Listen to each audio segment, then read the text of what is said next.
Sure. How long have you been doing this? When did you optimize your first website? No, when I started doing shit, I was doing stuff on Flash websites that was super nefarious and against Google's rules and super black hat because I didn't know that shit was black hat. I just figured out how to make shit work. Right.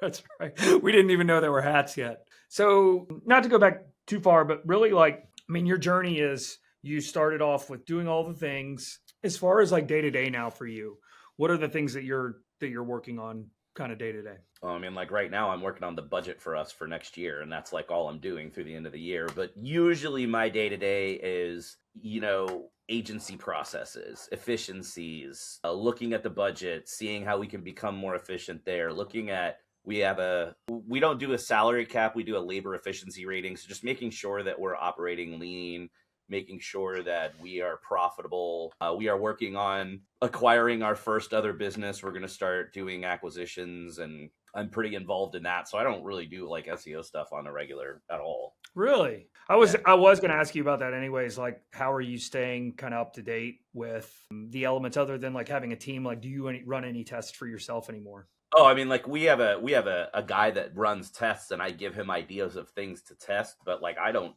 physically do any of that. And I mean, I stay up to date because I'm at all of the big conferences all over the world and friends with all of the other speakers and in multiple WhatsApp groups and Slack groups. So I'm very aware of what's going on, and I'm active on the GBP forum, so I help out with a lot of stuff there, but I don't do like actual hands-on client work or client testing or anything. Yeah. Do you miss any of that? Not at all. I love the fact that I don't have to talk to clients and I don't have to manage the millennial knuckleheads on our team. Completely fair. We got 50 something people at the agency now, and I talk to like 4 or 5, and that's it. Everything else is trickle down delegation, so I don't have to just deal with people. And to be fair, like the boots on the ground SEO people, that's like 3 management levels below me. And if all of a sudden I'm popping in talking to them, they're all scared of me because I'm like the number 2 guy basically running the day-to-day of the agency. And they all have me on this celebrity pedestal of, oh my God, it's Greg Gifford. So they're just like terrified to talk to me. So we realized it was easier to just keep me out of that stuff. I pop in for educational stuff, and that's it. Well, and you and I, like I said before, like we know each other, we've met each other. We haven't like, hung out over the years and, not like super old friends type of a thing. But I can imagine that it's probably a little bit of like, if you go in there and start telling people what to do, it would create more chaos than it would actually help solve anything. Oh, for sure. And, and then it's also, we don't need to talk about this on the show, but it's also an issue of people are terrified to disagree with me. So if I'm in on something and I say, oh, we should do it like this, they're like, oh, yeah, great idea, whether they agree or not. So because people are scared of me and scared of disagreeing with me, opinions do not get raised as often as they should. And we were very aware of that. So, I didn't need to be in there anyway. So we just decided pull me out, have me jump in and do like training and education stuff. But in day-to-day operational stuff, it is much easier for me to talk to the management level and have them trickle that down to the team than me talking directly to the team.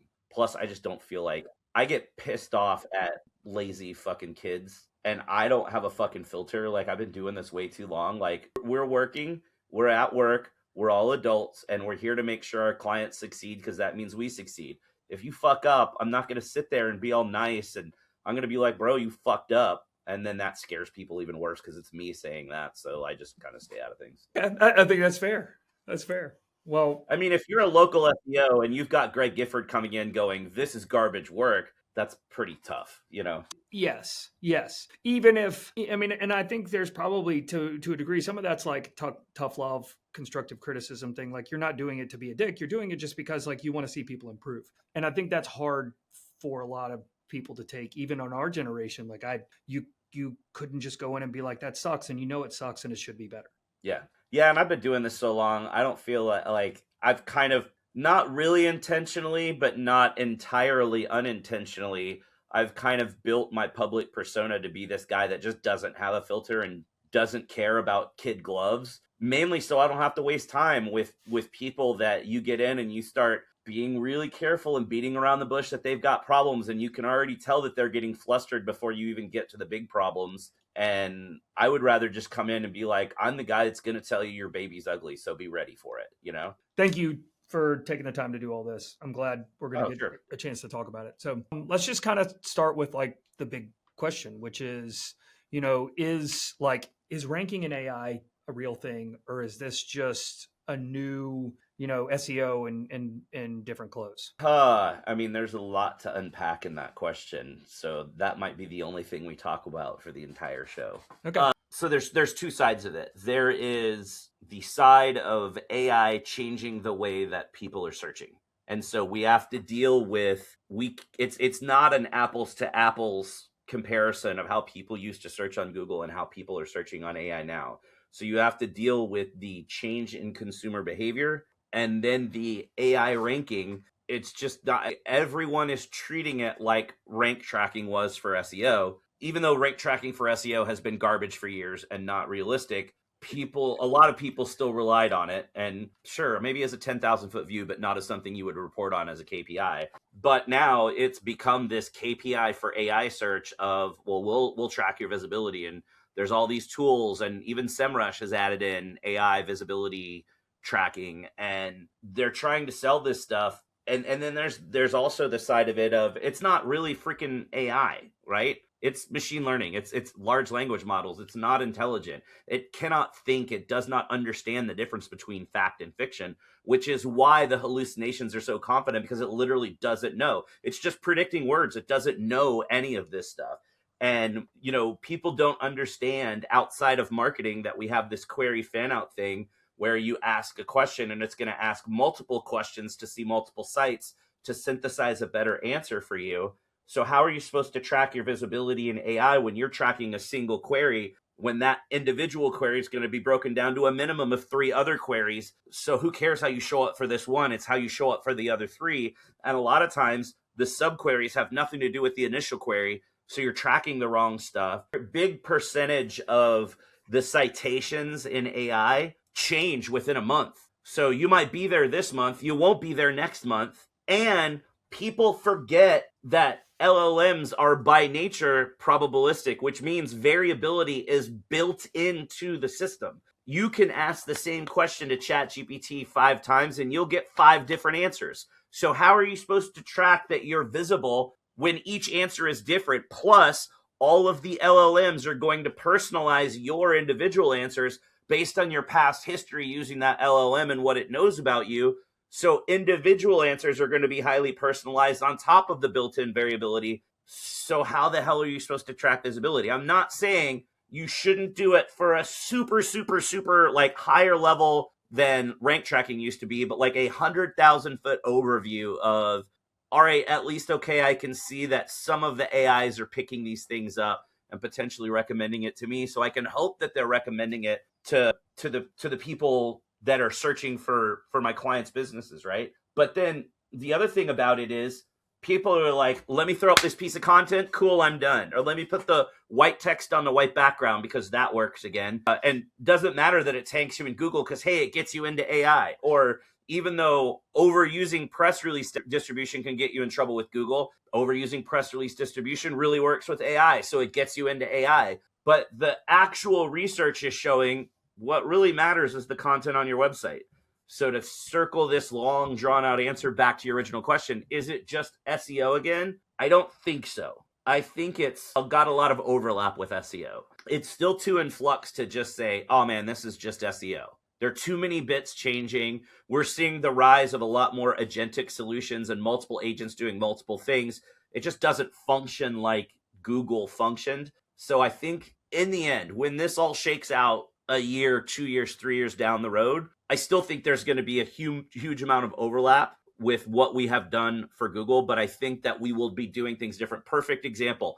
With Google, links really matter. So when you're doing your off-site optimization, you want to get links from other websites. If it's traditional algorithm, you want authoritative websites. If it's the local algorithm, you want websites based in the local area. The AI search systems don't care about links at all. So links aren't going to have any effect. What matters to AI systems is getting mentioned on other websites. So now it doesn't really matter for the AI whether you have the link or not. It just matters that other websites are talking about you and that you have a ubiquitous brand that is everywhere online.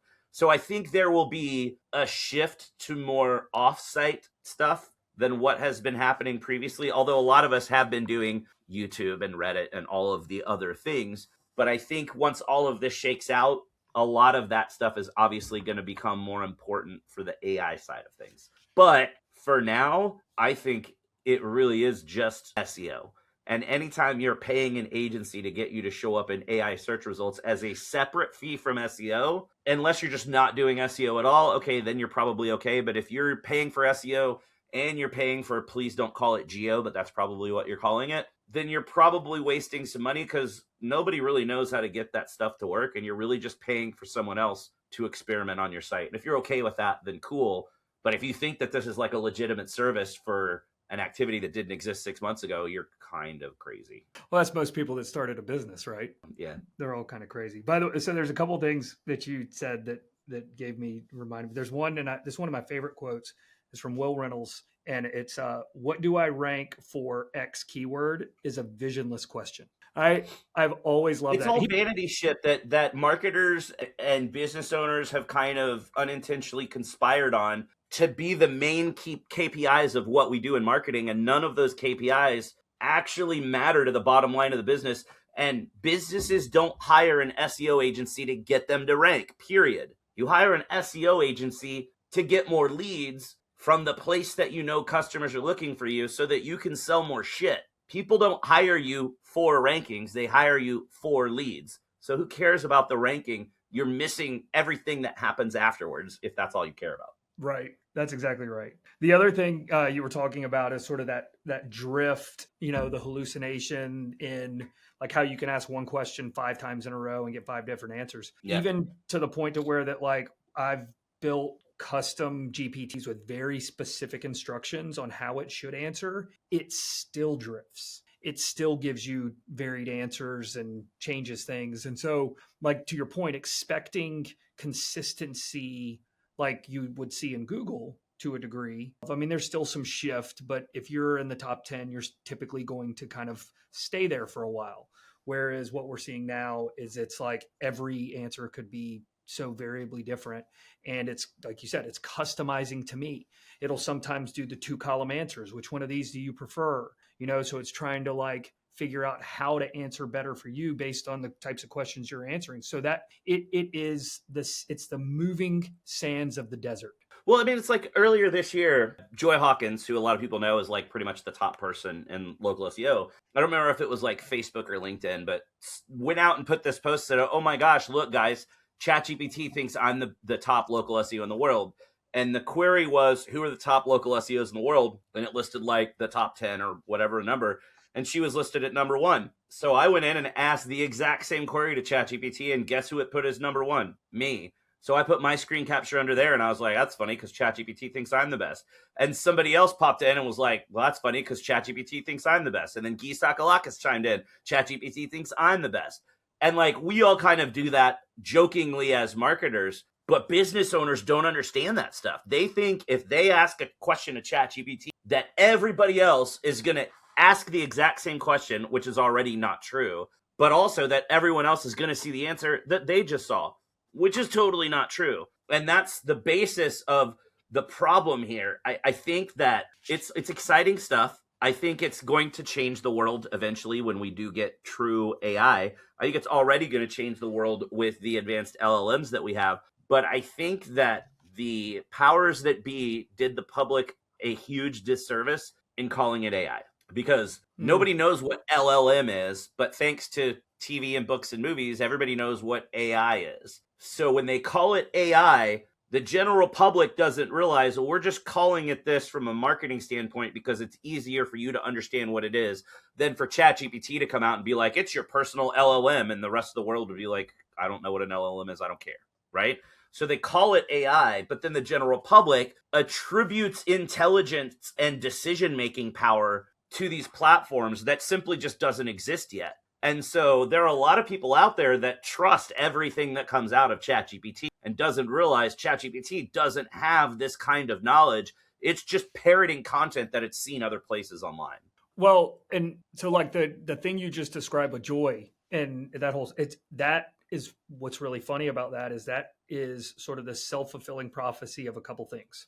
One is branding, right? So if she's going out saying, okay, I'm the best, this says I'm the best, then that also could turn into, like you said, that like AI is looking at a lot of user generated content. So it's looking at Reddit and Quora, and it's looking at things like that. So that's just some random person saying whatever they feel like saying in there. It doesn't necessarily make it right. And we have this concept of like, it's just compounded misinformation where one person says something that's wrong and another person agrees with it, even though it's wrong. And then ChatGPT doubles down on it. And then someone writes a blog post about it.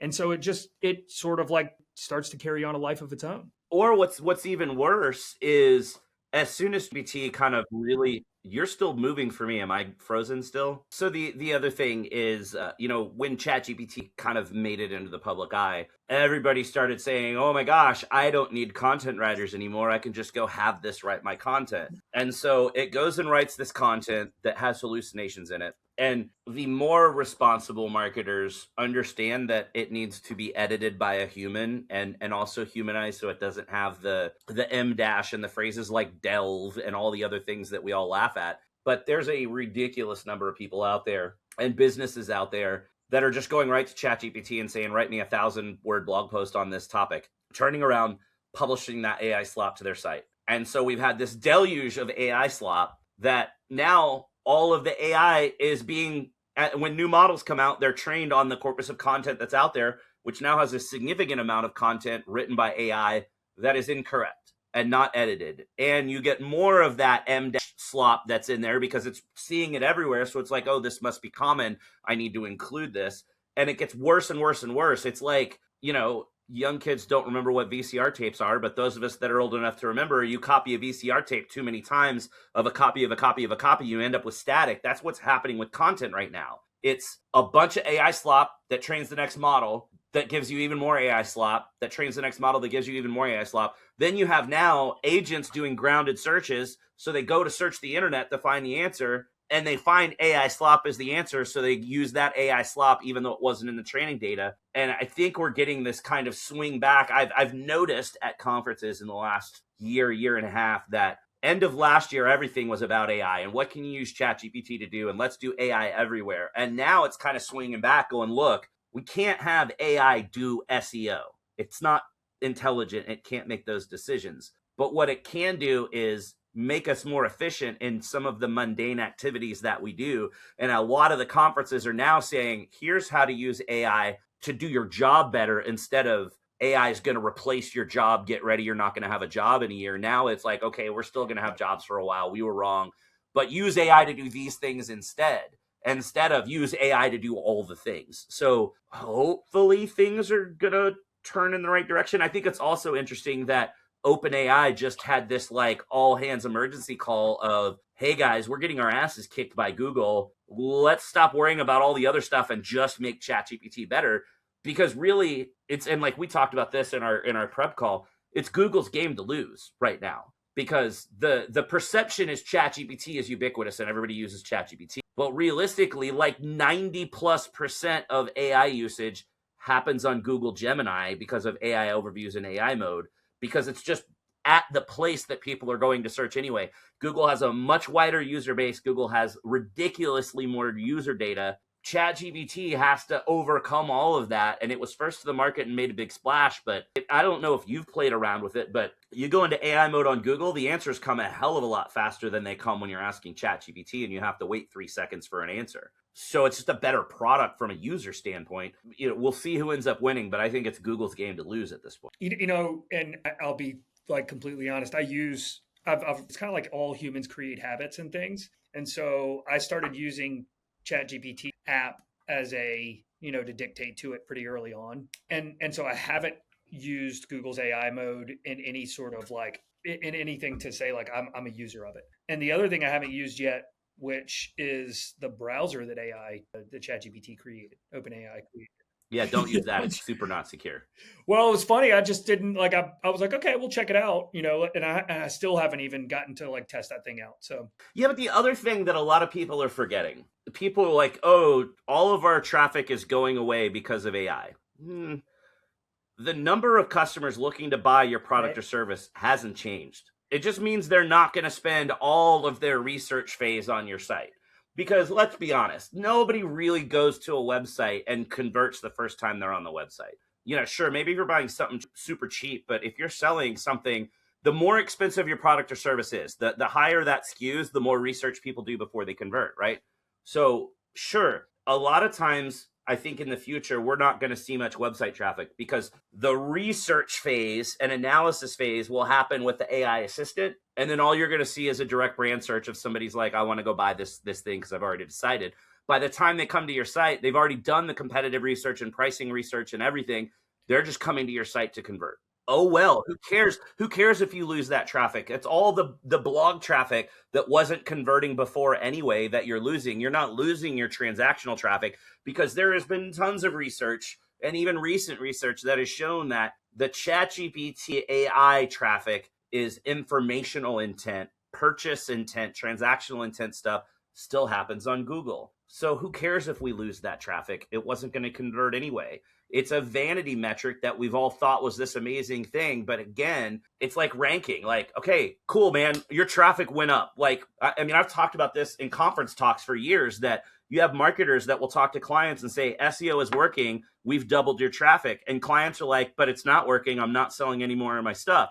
And the marketing agency is like, but it is working. Look at all of our metrics. We've doubled your traffic. Your blog has 3 times the traffic that it had 6 months ago. The business owner gets frustrated because they end up leaving because that agency isn't listening to them. We're not selling more stuff because the marketers, something that I've said recently in a few talks is marketers tend to forget that the things that are important to us as marketers don't mean jack squat to our customers, to our clients. Our clients care about their bottom line. Are they selling more shit? That's all that matters to them. So if your traffic is going up, and even if your leads are going up, because you may be getting a bunch of garbage leads that don't convert, but on the marketing side, you're like, woohoo, we're winning. Traffic's up, leads are up. And the client's like, but we're not selling any more stuff. Well, then you're not doing SEO for that client. You're doing SEO. I think this is where most marketers fail, and that is that they think their job's over once traffic goes up, and that's just where it begins, right? That's the part where you start looking at like, that's your first leading indicator. That's not your lagging result. So like, how do I now move the next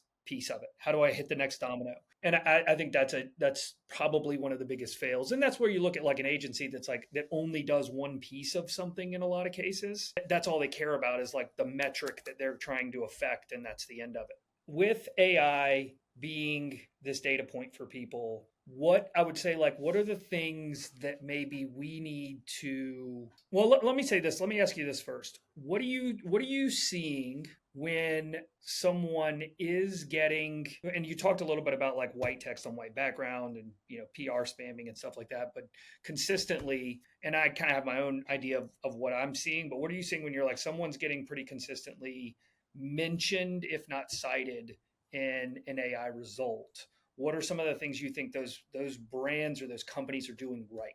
They're doing real marketing. They're not doing SEO for Google. They're marketing for customers. And that's where I think a lot of marketers get it wrong is everything that they do is I'm doing this so that we'll show up on Google. They're not saying I'm doing this because this will make the website better for customers or this will answer customers' questions. The people that are anticipating these customer questions and answering them well and thinking about information gain and sharing content that all of their corpus of competitors is not sharing on their sites, are not sharing on their sites. I think those are the things that are winning. The people that are thinking about offsite stuff just as much. Because, I mean, let's face it, there's a ton of SEO agencies out there that don't do any offsite stuff. It's all, let's just do content on your website. And they just churn out a bunch of content. They'll give you, 10 pieces of content a month. So you get 120 pieces of content a year with no strategy other than we're giving you content because that's good for Google. And you look at the content and it's garbage content that no human is ever going to care about. But that agency is like, hey, we're giving you content. Google's going to like it. Those are the people that aren't winning, right? Profound has done some interesting research lately. Freshness is a really big signal. So according to the research from Profound, 50% of content that is being cited in AI across all the platforms is less than 13 weeks old. and 75% of the content is less than 16 weeks old. So fresh content that really answers questions is really important. Also, it's got to be optimized because the AI doesn't go crawl all of your content. They're really just looking at to see if you're worth a citation. It's looking at the URL, the title tag, the meta description, and a snippet of your text. That's it. So, also people are winning because they've already been active on Reddit, and Reddit is so huge with the AI systems like we talked about a minute ago. So if you've been active on Reddit and built your brand on Reddit, then you're going to do well in AI. Guest posting is back into the kind of glamour shot type of situation where it looks really pretty for the AI, even though it's kind of garbage. I don't know if that's a great metaphor or not, but you can go get it mentioned in all these listicles and it's great. And you put up a listicle on somebody else as a guest blog and okay, like there's a lot of it's so just black hatty right now of all the things that work, but it doesn't have to be. Like we have clients that do really well and we're not doing any of the black hat hacky stuff. We're just doing really good SEO and really good marketing. And I think that's the differentiator. It's the people looking for a quick hack versus the people that are trying to truly win for their clients. I just spoke at a conference that Chiang Mai SEO that traditionally is kind of famous for leaning a little bit more towards the affiliate and black hat side of the world. And so I got to have some really interesting conversations with some really, really, really black hat people. And, on a lot of the black hat stuff, it doesn't really matter if you black hat, because if you're in like online casino gaming, you can black hat the heck out of everything and it doesn't matter because that person's gonna click on your stuff and go gamble and you're cool. But if you do tons of black hat stuff to like some local business, right? A restaurant, a bar, a plumber, an electrician, a car dealer, a doctor, or whatever, you could black hat the heck out of it and get it to rank really well. But then if the site sucks and doesn't answer people's questions, nobody's going to convert. And then Google looks at that. And if it sees a lot of these people are landing on this site and then bouncing off and pogo sticking to another site, then that site's going to drop out of the rankings. And you got to keep doing all the black hatty stuff to keep it up there. And it's not going to work for the client anyway. So you have to really look at, sure, test this stuff out. Like you should be testing what works to get you into AI. But you shouldn't be selling it as a service when it's not something that we know will sustainably work even 3 or 4 months from now. Well, I don't know who all these people are, and I'm sure there's some of these are kids that are just starting out, and there's some people that are like us that are a little bit longer in the tooth. And I would say that people that have been doing this for over 5 years, maybe 10 years, like when what you're doing is not right. When what you're doing is dirty. Yeah. And that it's not necessarily going to be a long-term benefit for that client, that you're just trying to solve for a metric right now. And that's not marketing. If you're even trying to do that, I think a lot of the hustle bro culture out there around this AI stuff and geo, even though it's the worst term ever, I don't know that they even care that far. They're looking at it like, here's this brand new thing that nobody really knows how it works, but it's super important to a lot of business owners. I can go sell this service and make a bunch of money, and maybe it works, maybe it doesn't, but who cares? I made a bunch of money. I think that's really the root of the issue for a lot of the hustle bro stuff that we see on LinkedIn of, I joked, I spoke at Digital Summit in Dallas last week, and I did an hour and a half masterclass about SEO and an hour and a half masterclass about local. And in the SEO masterclass, one of the things that I kind of laughingly referenced is all of what we kind of call the hustle bro culture is saying is like, SEO is dead. It's all about AI now. And your customers aren't going to find you on Google anymore. They're going to find you in AI. And here's the playbook. It's anticipate customer questions and write answers to those questions. And like, okay, already immediately, I'm like, why are you saying SEO is dead? Because that's literally what I've been saying you should do for SEO for 15 years from a stage. So it's these young kids that are coming in going, oh, here's this new AI thing. And they're seeing the opportunity of the future of this is going to be huge, because it will be. But they're jumping in and they're making these incendiary statements because either they know it's clickbaity and it's going to get them visibility, or they truly believe it and they never learned SEO in the first place. I saw a really funny thing on Twitter the other day where somebody tweeted something along the lines of, here's the playbook to show up in AI. And it was like these 5 or 6 different things that were all things you should be doing if you're legitimately in SEO. And her kind of retweet of it was, tell me you know nothing about SEO without telling me you know nothing about SEO, and then retweeted this thing. And I thought that was really funny. Yeah. Yeah. I mean, it like when everybody describes it, you're like, okay, so it's marketing. Like whatever it is that you're talking about, Yeah. it's ultimately marketing. We're just trying to wrap it in a different, in a different wrapper so that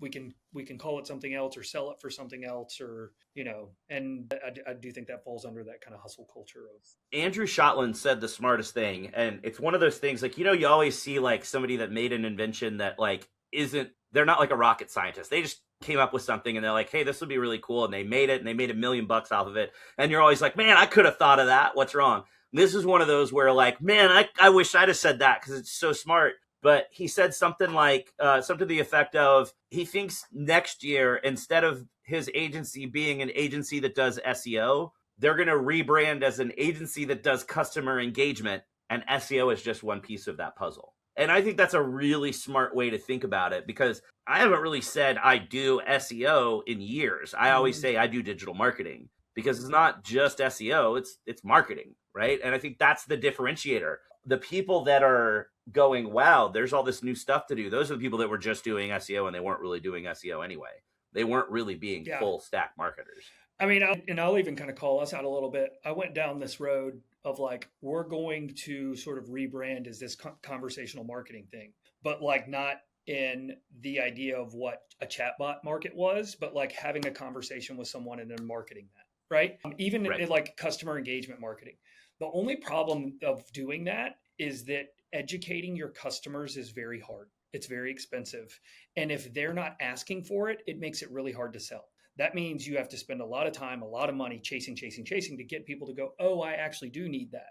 Or sometimes it can just be easier to go, it's just SEO, right? It's the thing you already know. Yeah. We just do it better, or we do it differently, or we have a different process, or whatever it is. So, exactly. We were going to talk about, and I think we've kind of hit on this a lot, which is like the idea, what are the things that people need to be kind of watching out for?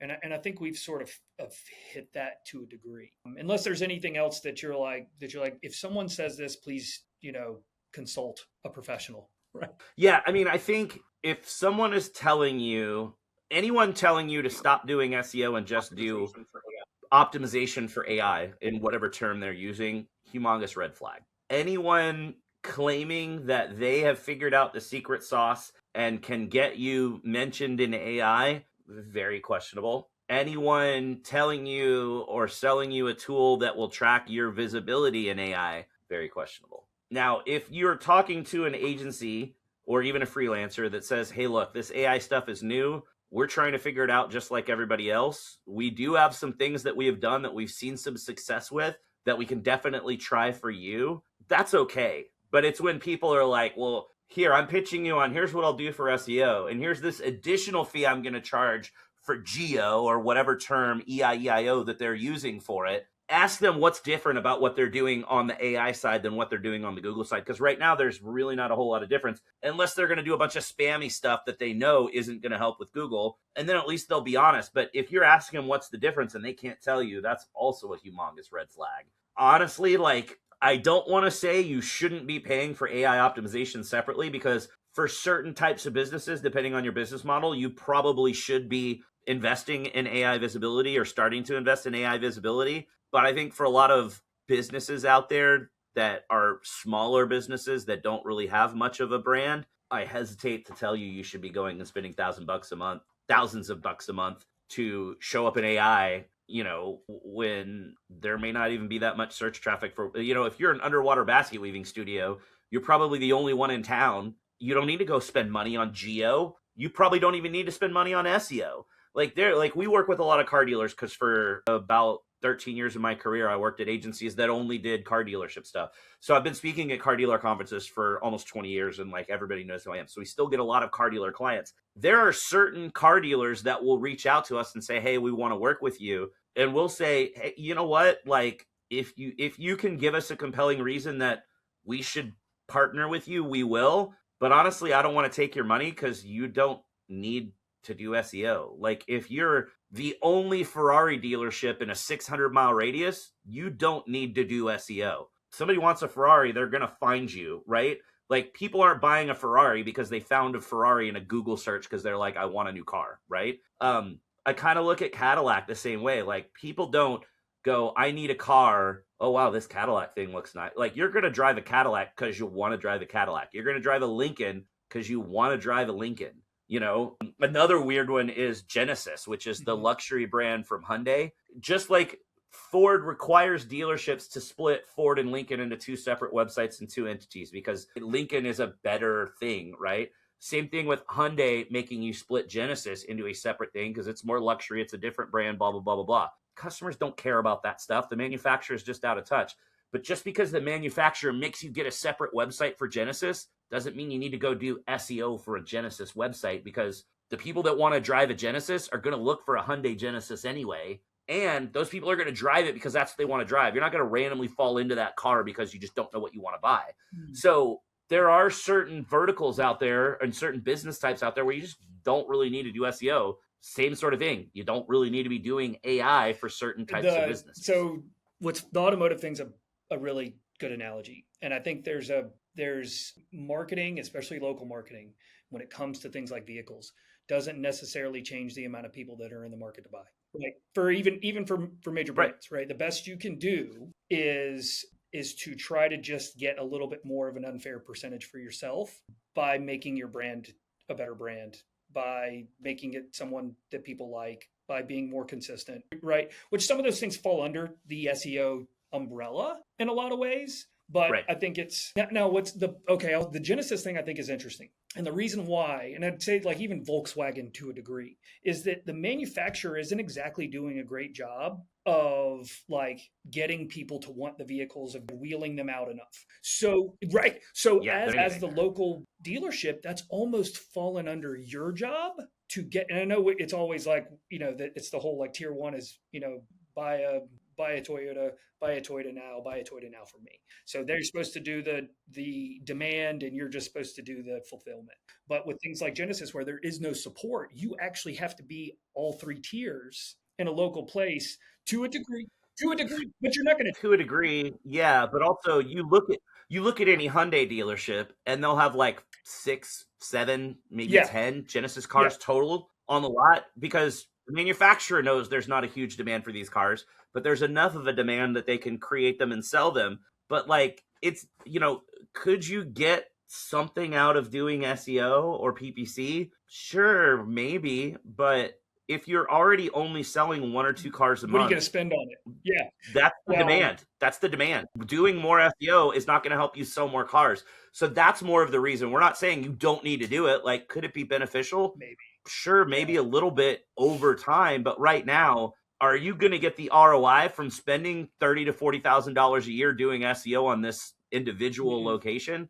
No, you're not. Yeah. So I don't want to take your money, because I feel bad taking money from you for something that I know isn't really going to. No, I agree with that. It's that it is this whole idea of like that brand of Genesis in particular was one, like your Ferrari's Ferrari.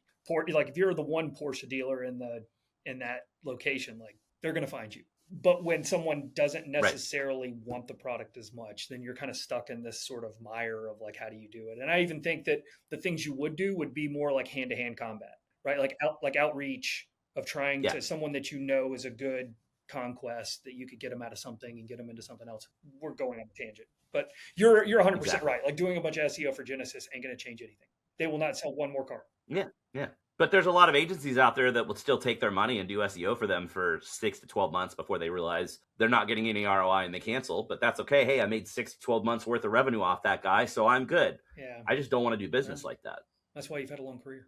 Yeah. All right. So let's wrap it up with this. We talked a little bit about this in the beginning, and it kind of wrote a note down about it. Like, what are some cool ways that you're using AI to like help make your job easier, or to do like interesting things with it? Like, what are some ideas that you've had, or some things that you've used it for that have been like, this turned out really cool? I think the number one answer to this has been the same for the last few years for us. I was lucky enough to be at a conference 2 years ago, maybe 2.5 years, probably 2.5 years ago at this point, and talked to a friend of mine who I have known for years on the European speaking circuit. She speaks in the US sometimes too. And she told me about this cool new AI tool that they were using for the agency, and that they were in the beta and it wasn't publicly available, but she might be able to get me in on it because the guy would probably like to have a US agency on it. So she got me in on the beta, and this immediately was one of the coolest tools we've ever used. And to this day is absolutely vital and zero question. It is one of the most important tools we have.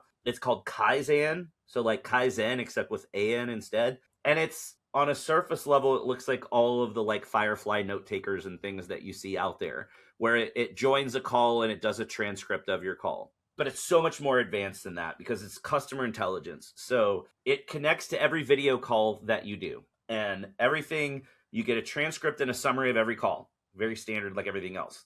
The thing is, it drops that into the customer folder. The platform also attaches to email, so it will see everything. So you know the customer's contact information that goes in. So like say there's 5 points of contact at a client, and you have their 5 email addresses in there. So anytime someone on my team either receives email from or sends email to those email addresses, those pieces of contact get dropped into this customer folder as well. So you build out this entire conversational history with your client that has the AI layer layered in, and it starts to watch for things and predict when things will happen. And you get like an NPS score without having to ask NPS questions, because it's listening to the things that are talked about and in emails and phone calls and letting you know the vibe of that client. And you can enter in like watchwords. So if we have a PPC client and anybody on the client side mentions the word budget, the system sends us an alert, because maybe that person wants to increase their budget and it's an upsell opportunity. Or maybe budget is an issue and they're going to downgrade their budget and we need to make sure that we retain that client. And so there are various things there that we can enter in as watchwords that either point out upsell opportunities or potential dangers for clients. And then you have an individual GPT for each client. So you can be like, man, I don't remember, but they told me, you know, who this one vendor partner is that they use for chat in the first conversation we ever had. And I hadn't paid attention, but now there's a problem with chat on their website. And instead of going back and going, hey guys, I don't remember who your chat provider is, and it doesn't say on the little chat window, you can go in and, hey, what's the chat provider for this person? And it will search through that individual conversation history and tell you. So now you have individual GPTs for each client that you can ask questions to. And it starts to do predictive stuff with customer service. It also gives you alerts if maybe your point of contact is like the marketing manager, but the business owner is also a decision maker, but the business owner hasn't been on a phone call in whatever cadence. Like if we want a business owner on a call at least once a quarter, if that doesn't happen, we get automated alerts. So like the entire back end customer service area is in addition to just the AI transcript and summary. And it's amazing. It's really cool. We're also like, I have a dev team that's working on building some stuff to enhance what we're doing and speed up our team, because a lot of people are like, oh, well, if it's something that only saves 10 minutes, who cares? But if I'm saving 10 minutes across a bunch of clients, that's getting me hours and hours and hours of time back, which doesn't mean now I can go spend more time on the same client. It means I'm able to provide the same level of service that I've been providing, spending less of my own team's time to give the same level of service, which means I can add more clients into my roster and be more profitable. So we're looking at it more as what can we do to become more efficient so that we can streamline our operations and be more profitable, as opposed to what can we replace from a job perspective. Well, and I almost think about that too, is like, all right, if I get, you know, if I want 8 hours of work out of you, 6 hours of work, whatever it is, and I can save an hour and I can let you reinvest that time in like upskilling, then that's such a big, like if I'm going to invest in something, that's a huge piece of investment. To your point, like it's ounces make pounds, and you're like, oh, I just saved a few minutes. Like it turns into hours really, really quickly. There's another cool thing that we're working on that I don't know how far we're probably mid project on it, but we're figuring out a system between Kaizen and our sales team. When they do discovery calls, are typically doing it on their cell phone. So they're using a Plod, which is a kind of an AI note taker for cell phones, basically. So we're getting transcripts from these initial conversations with leads, not with customers, right? This is all on the sales and marketing side. So any preliminary conversations, whether it's a discovery call or an actual demo, we're going to feed all of those for the last like 2 years, and everything moving forward will feed into a GPT that will then pick out the patterns and tell us the common roadblocks that we have on sales calls, which helps us create better marketing to address those roadblocks before we even get a customer on a phone call. It also tells us the things that customers are celebrating when they talk to us and go, oh, wow, nobody has ever said that. If I'm talking to a Genesis dealer and that Genesis dealer says, well, nobody's ever told us we don't really need to do SEO on that before. That's great. Thank you. We really appreciate the fact that you're that open and honest and not trying to take money. That's something that the GPT would notice. And it would say, hey, look, people are continually saying other agencies don't do this and we do. So it basically, it's not really from a sales perspective. It's more from a marketing perspective of we want a more authentic experience so that people already know what to expect at the point that they get far enough down the funnel to at least do a discovery call with us. So it helps us anticipate what those roadblocks could potentially be. And it helps us adjust the language that we use to talk about ourselves because we know what resonates better with more people. And it helps us create marketing collateral for conferences that will be more pointed and more effective. And it also, to a degree, we can give this information to the sales team as well. So the sales team can go, oh, well, we knew that this was something that came up every once in a while, but we didn't realize how often this roadblock came up. Let's figure out a new talk track around that so that we can all be more effective. So it's basically the whole concept is to listen to the language that customers use on these calls and pull out extract the things that will help us be better at marketing and sales. That sure, we could have done that anyway, but it would have been God knows how many hours of research and God knows how much time for somebody to have to sit there and read through all that, where now, man, ChatGPT is great for that. It's so good at pattern detection. So boom, knock that out. It's going to be awesome. That's really smart. I think that's a huge. So I work with a lot of startups through the EDPA, which is the Economic Development Partnership of Alabama. And so I serve as like an advisor and a mentor through these people going through this pitch contest. And a lot of it you'll see sometimes are people creating keys for locks that might not exist yet. Right? Like they don't really know the full problems, or the problem is very like asymptomatic, or it's just something that they have, felt themselves, and they're not doing additional research beyond the initial idea of like, okay, what's the problem? Because they don't have customers to talk to at that point. And I even think that established businesses do a lot of assumption on the problem, and they're not like, so honestly, I think that is for sure they do. One of the smartest ways to really use all of that like data that's just floating out there. That's a really, really, really smart thing to do. Because like you said, it changes. It's different from one niche to another niche. And even inside of a niche, using our Genesis example, like it's different for them than it is for a toy store. Well, cool, man. Thank you. I really appreciate the time. This was a really fun conversation. I could ask you 10 more questions, but you and I would be happy to jump on most of the rest of the day doing this. So, all right, dude. See you. Sweet.